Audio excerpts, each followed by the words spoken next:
अभिनेता तथा बीजेपी प्रार्थी अरिंदम राय प्रचार मैदान को ओह्लाई प्रचार करिबे अरिंदम को पत्नी। अरिंदम राय एथर बीजेपी टिकेट रु सालेपुर रे प्रार्थी होइछंती। सालेपुर निर्वाचन मंडली उपरे सारा राज्यर नजर रही कारण एठारे त्रिमुखी लड़ाई हेबाकु जाउछि। तेणु अरिंदम राय पत्नी एथर अरिंदम को पई प्रचार मैदान को ओह्लाई स्वामी को जिताइबा पई भोटर माननकु निवेदन करिवे। तो दर्शक बंधु आपण माने जानिछंती जेतेबेले दिगपहंडी रे अभिनेता तथा बीजेपी प्रार्थी सिद्धांत महापात्र निर्वाचन लड़ुथिले से समय रे सिद्धांत को पई प्रचार मैदान को ओह्लाइथिले तांको पत्नी मामा मिश्र।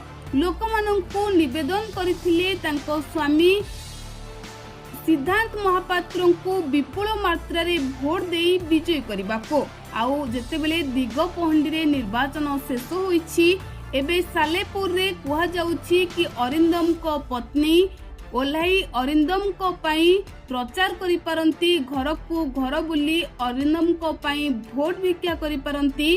कारण जेहेतु एथर सालेपुर रे कड़ा लड़ाई हेबाकु जाउछि अरिंदम राय को पई बहुत टफ होई पारे सालेपुर निर्वाचन मंडली। कारण अरिंदम महांती को पाखरे बहुत कम समय थिला। से बीजेडी छाड़ी बीजेपी रे जोग देबा परे बीजेपी तांकु सालेपुर रो प्रार्थी करिथिला। तेणु लोके चर्चा करुछंती कि बोधे हुए अरिंदम को पई निर्वाचनी मैदान को ओह्लाई पारंती तांको पत्नी आउ घर घर बुली अरिंदम को पई करि पारंती प्रचार। तो दर्शक बंधु लोके एभली चर्चा करुथिबा बेले एथिरे वास्तवता केते अछि ताहा तो समय कहिबो।